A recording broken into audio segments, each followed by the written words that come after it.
Welcome to Chapter 2, Forced Market versus Free Market Systems. The previous chapter made a clear case for not only the existence of the financial matrix, but also the damaging effects on both the global economy and, more importantly, the personal implications for you and I. Chapter 2 begins with a powerful reminder that it's not enough to criticize the financial matrix system we find ourselves in, but instead, we should look to find an alternate economic model that provides liberty and justice for everyone. To accomplish this, we must first understand the basic difference between the two foundational economic systems, forced market versus free market. Woodward introduces the book The City of God, where Augustine explains the difference. Forced market, or power rule philosophies, Augustine deems unethical based on the elites plundering people by violating basic human rights, life, liberty, and property. While free market, or golden rule philosophies, is ethical as it allows people to freely produce and exchange while respecting human rights.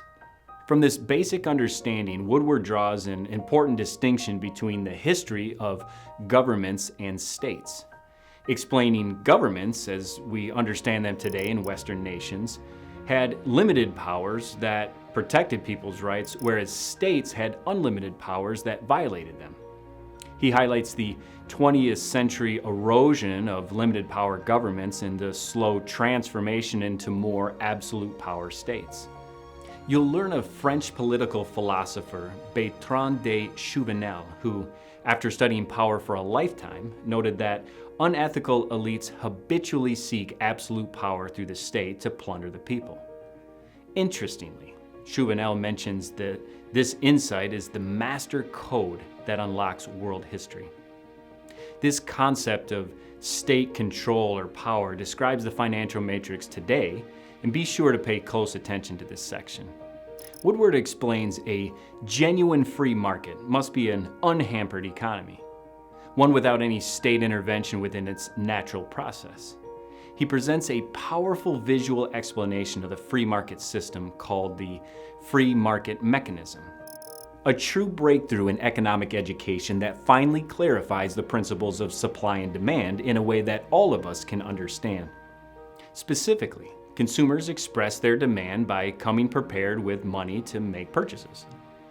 If the price in the supply market is too high, buyers will back out and the goods remain unsold.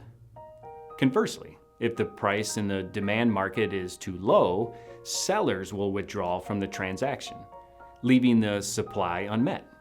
The final market equilibrium price lies between these two extremes. Generally speaking, the more supply, the dynamic market price will drop, and when supply decreases, the dynamic price will rise. Conversely, when demand rises, the price will rise, and when demand drops, the price drops. And this back and forth continues until the lowest final seller price matches the highest remaining buyer price. Of course, the key takeaway here is the absence of a need for a centralized controller. Not only does the free market self-regulate, but the dynamic and the spontaneous nature of the market makes any attempt to control or predict this process foolish.